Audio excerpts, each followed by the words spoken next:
Starlight Glimmer Wants to Be Your Date. Written by Natural Born Derpy. Read by No One and Nobody.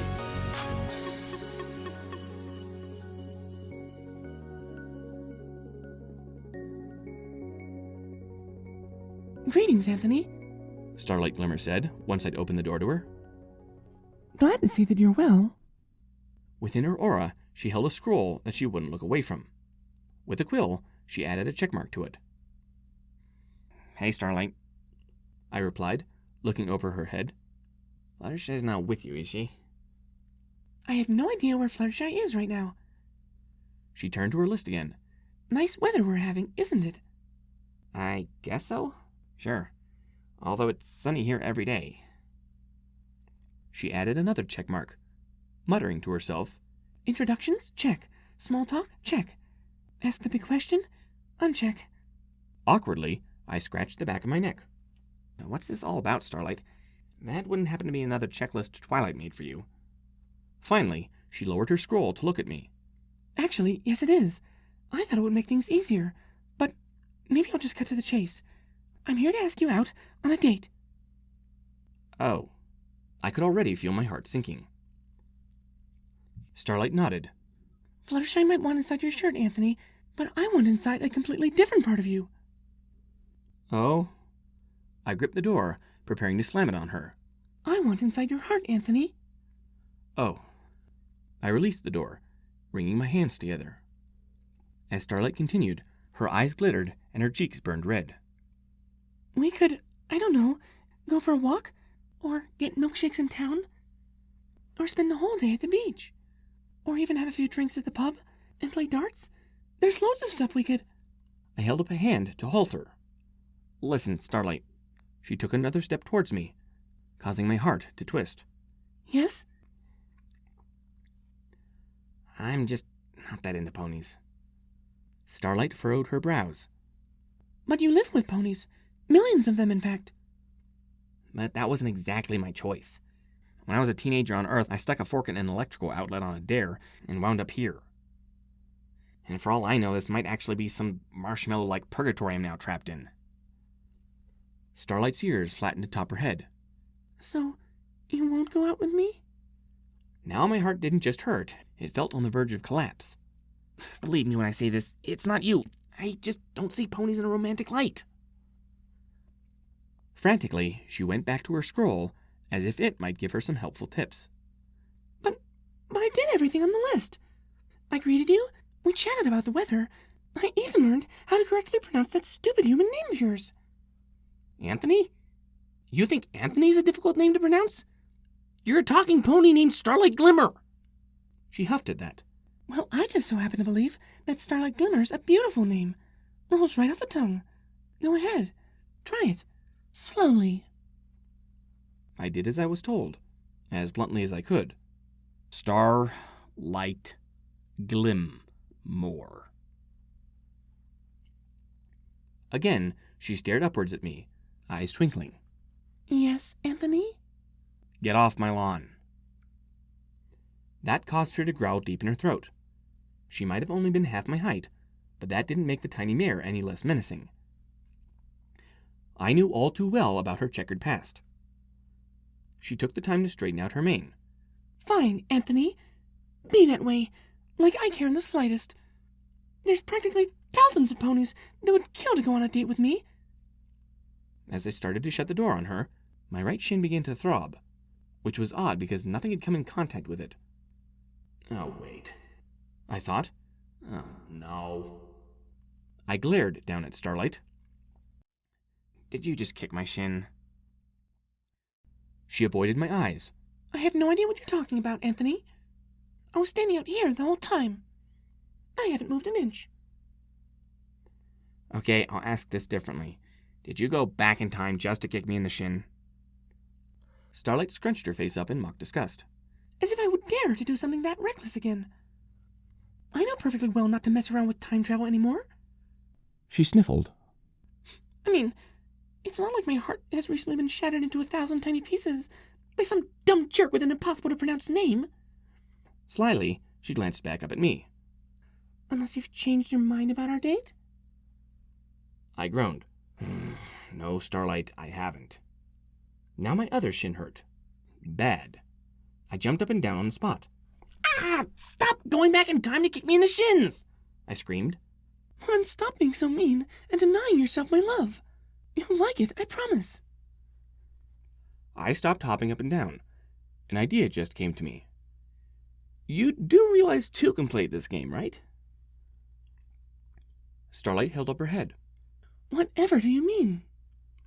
Well, I started off dramatically. Considering I am also a friend of Twilight Sparkle's, that means I can also screw around with time if I so wish to. Nuh-uh.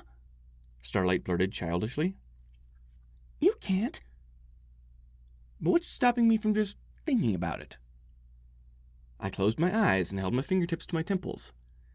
It made thinking things no less difficult, but I thought it might look cool. In 2 hours' time, I will go see Twilight Sparkle about something rather important. Reluctantly, she will agree, and so I'll be sent back in time to... Starlight's pupils shrank. To do what? I pointed at a nearby mirror. Look for yourself. So she did, and didn't appear very fond of the results. You cut my mane? How? When? I smirked. I paid your hairdresser 20 extra bits to cut it short. Then I scratched her behind the ears to cement the deal. Starlight seemed on the verge of tears. You've ruined my mane! I had absolutely no idea what she was talking about. Her mane might have been a half-inch shorter than usual, max. As Starlight fiddled with her newly clipped mane, I went to her and laid a gentle hand on her shoulder. See why it's not nice messing around with time? So how about we call it a day and... That was when Starlight frowned even harder than I thought possible. A perfect upside-down U that chilled me to the core. Oh no. I thought. Oh, please, no. Poof. And there went my house. Every last scrap of it. I fell to my knees, looking at the flat, empty space of land that used to be my home. I screamed at Starlight. You destroyed my home? Just because I cut your mane a bit short? She shrugged. Tit for tat and all that. Then she pointed at a dumpster on the other side of the street. And I didn't actually destroy your home, Anthony. I just changed how well off you do around here. So I live in a dumpster now? Starlight shook her head. No, now you live in a house behind the dumpster. Still, it's not nearly as nice as your old place. Plus, you live next to a dumpster now. That's kind of gross. I was still looking at where my house used to be. All the irreplaceable items I just lost. Aw, there was like a half-eaten yogurt in the fridge I was planning on finishing today. You could, Starlight began sweetly, cozying up to me. You could always get back that half-finished yogurt of yours. And have even more yogurt. And all you have to do is... Go on a date with you. I finished for her. Yes, I get it. So what do you say, Anthony? Ready to give adorable, respectable ponies a try? Again, I denied her. Still the wrong answer, it seemed. As the world suddenly went white before flipping back to normal. Or close to normal. What happened? I asked in clear astonishment. Oh, you know, just the apocalypse. Starlight replied matter-of-factly, toying with her mane again. Not only was my old house missing from its usual spot, but now it appeared as if all of Ponyville had gone missing as well.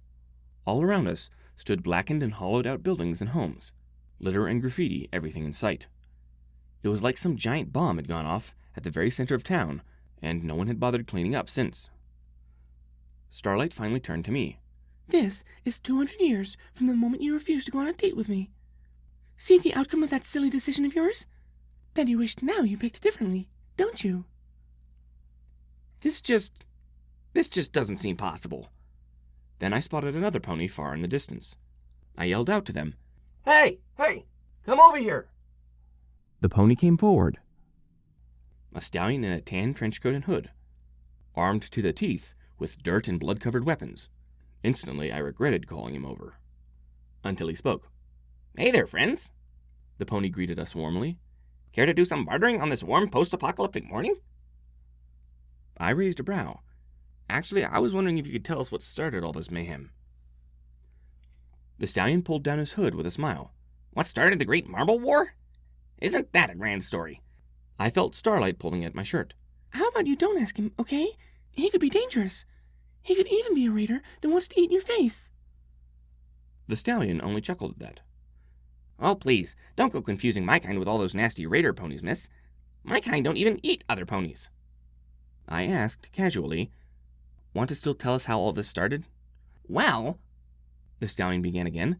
The Great Marble War all started when Princess Celestia lost one of her marbles. One of her favorites, actually.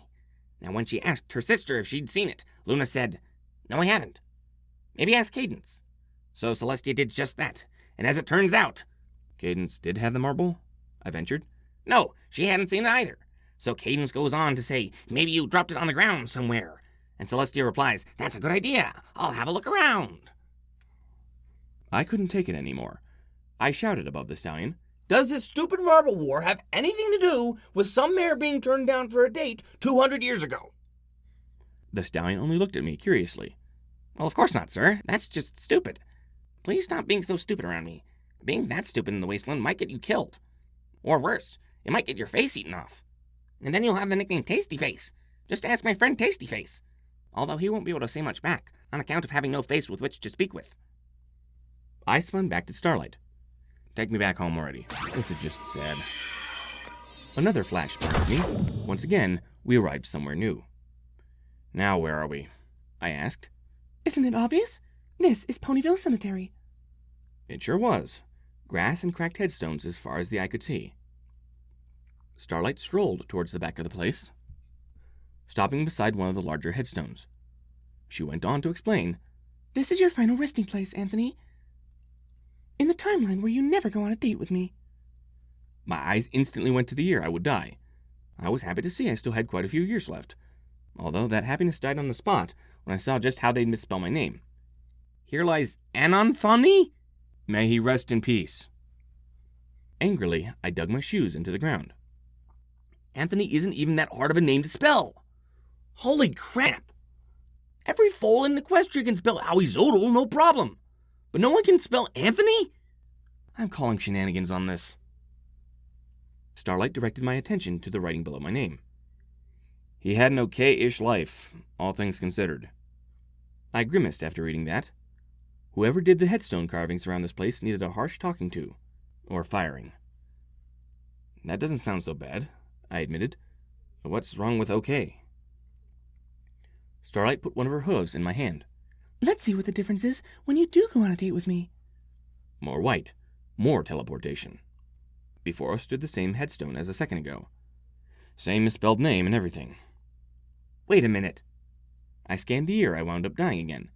In this timeline, I died 3 years earlier. What's up with that? Starlight only stuck out her lower lip in a pout. I can't help it if I love you too hard. And read the part below that.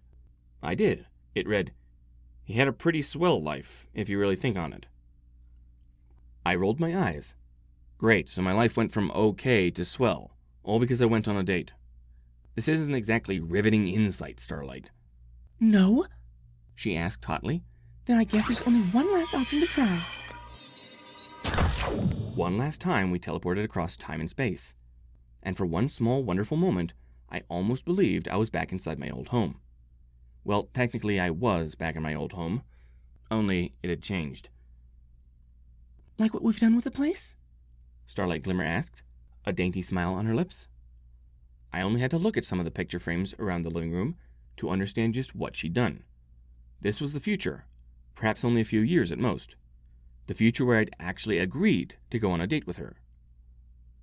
I looked from one photograph to the next. In them, Starlight and I smiled and embraced, and traveled the world together as one loving couple. We even visited Equestria World at one point and got our picture taken on the log flume as we both got soaked to the bone. From photo to photo I went, as Starlight settled herself on the couch in front of the fireplace. And here's where you hold me in your big, strong arms each and every night. I somehow doubted that. I couldn't even lift up that same couch when I vacuumed once a year. You even go on to invent a type of ice cream that never melts. She continued on softly. You get the idea when you fall down in the shower. My mouth hung open in shock. I become a hero? An ice cream hero? Much more than that, Anthony. You also become a father to a beautiful baby girl. Oh no. I thought. Oh, cheese and crackers, no. I'd seen enough David Cronenberg films back on Earth to figure how a human-pony hybrid might turn out. Yet she was perfect in every way. A unicorn, just like her mom, asleep in her crib with her tiny head resting on a pillow. I don't understand. I told Starlight next to the crib. How can humans and ponies... She held a hoof to my lips and shushed. Magic. No, but seriously, I have a lot of questions. She shushed me again. Magic. But... I'm just going to keep saying the word magic until you stop talking, Anthony. I eventually stopped, but only because another question came to mind. What's her name? Starlight gave me a playful smirk. Megan. I was surprised. Wow. A human name? That's... Only her first name. Her full name is Megan Jupiter Peanut Butter Sandwich Glimmer. And there's all those silly extra pony names. I muttered more to myself than her. Starlight came to stand at my feet, grabbing both of my hands between her hooves. She asked me earnestly, If this is our future together, can you honestly not see yourself happy here? Will you still not give ponies a chance? I pondered. For a long, long while, I pondered. I thought of the loving photos downstairs. I thought of cuddling up to her each and every night on the couch. But most of all, I thought of little Megan, a soul brought into this world simply due to the love between two individuals. I could be happy here, I thought, before I knelt down and kissed Starlight on the lips. After a long embrace, Starlight pulled away from me. We should celebrate. We should order pizza. Then she ran from the room to order. What do you want on yours, Anthony? She called. I always get double pineapple on mine. And just like a shot to the heart, it all came tumbling down around me. Perhaps this wouldn't work out after all, I thought dourly. I kissed my future child atop the head and whispered, I'm sorry, Megan Jupiter Peanut Butter Sandwich Glimmer. Perhaps in another alternate future timeline, we shall meet again. And so the time war between Starlight Glimmer and I raged on evermore.